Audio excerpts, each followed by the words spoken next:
بسم اللہ الرحمن الرحیم۔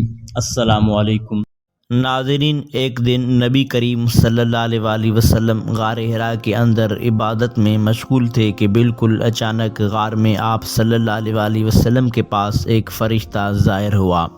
یہ فرشتہ حضرت جبرائیل علیہ السلام تھے جو ہمیشہ خدا عز و جل کا پیغام اس کے رسولوں تک پہنچاتے رہتے ہیں۔ فرشتہ نے ایک دم کہا کہ پڑھیے۔ آپ صلی اللہ علیہ وسلم نے فرمایا کہ میں پڑھنے والا نہیں ہوں۔ فرشتہ نے آپ صلی اللہ علیہ وسلم کو پکڑا اور نہایت گرم جوشی کے ساتھ آپ صلی اللہ علیہ وسلم سے زوردار معانقہ کیا، پھر چھوڑ کر کہا کہ پڑھیے۔ آپ صلی اللہ علیہ وسلم نے فرمایا کہ میں پڑھنے والا نہیں ہوں۔ فرشتہ نے دوسری مرتبہ پھر آپ صلی اللہ علیہ وسلم کو اپنے سینے سے چمٹایا اور چھوڑ کر کہا کہ پڑھیے۔ آپ صلی اللہ علیہ وسلم نے پھر وہی فرمایا کہ میں پڑھنے والا نہیں ہوں۔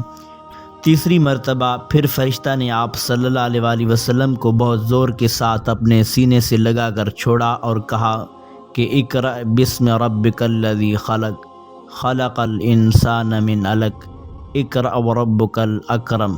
یہی سب سے پہلی وحی تھی جو آپ صلی اللہ علیہ وسلم پر نازل ہوئی۔ ان آیتوں کو یاد کر کے نبی کریم صلی اللہ علیہ وسلم اپنے گھر تشریف لائے، مگر اس واقعے سے جو بالکل ناگہانی طور پر آپ صلی اللہ علیہ وسلم کو پیش آیا، اس سے آپ صلی اللہ علیہ وسلم کے قلب مبارک پر لرزہ طاری تھا۔ آپ صلی اللہ علیہ وسلم نے گھر والوں سے فرمایا کہ مجھے کملی اڑھاؤ، مجھے کملی اڑھاؤ۔ جب آپ صلی اللہ علیہ وسلم کا خوف دور ہوا اور کچھ سکون ہوا تو آپ صلی اللہ علیہ وسلم نے حضرت بی بی خدیجہ رضی اللہ تعالیٰ عنہ سے غار میں پیش آنے والا واقعہ بیان فرمایا اور کہا کہ مجھے اپنی جان کا ڈر ہے۔ یہ سن کر حضرت بی بی خدیجہ رضی اللہ تعالیٰ عنہ نے کہا کہ نہیں، ہرگز نہیں، آپ صلی اللہ علیہ وسلم کی جان کو کوئی خطرہ نہیں ہے۔ خدا کی قسم، اللہ تعالیٰ کبھی بھی آپ صلی اللہ علیہ وسلم کو رسوا نہیں کرے گا۔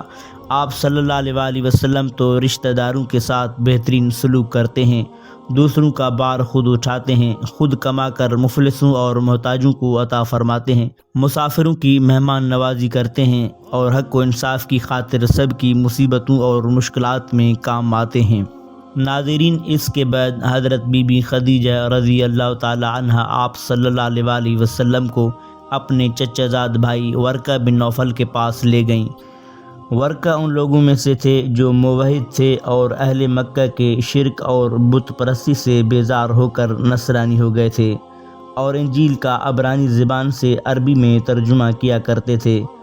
بہت بوڑھے اور نابین ہو چکے تھے۔ حضرت بی بی خدیجہ رضی اللہ تعالی عنہ نے ان سے کہا کہ بھائی جان، آپ اپنے بھتیجے کی بات سنیے۔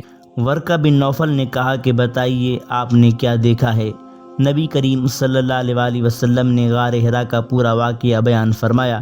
یہ سن کر ورقہ بن نوفل نے کہا کہ یہ تو وہی فرشتہ ہے جس کو اللہ تعالیٰ نے حضرت موسیٰ علیہ السلام کے پاس بھیجا تھا۔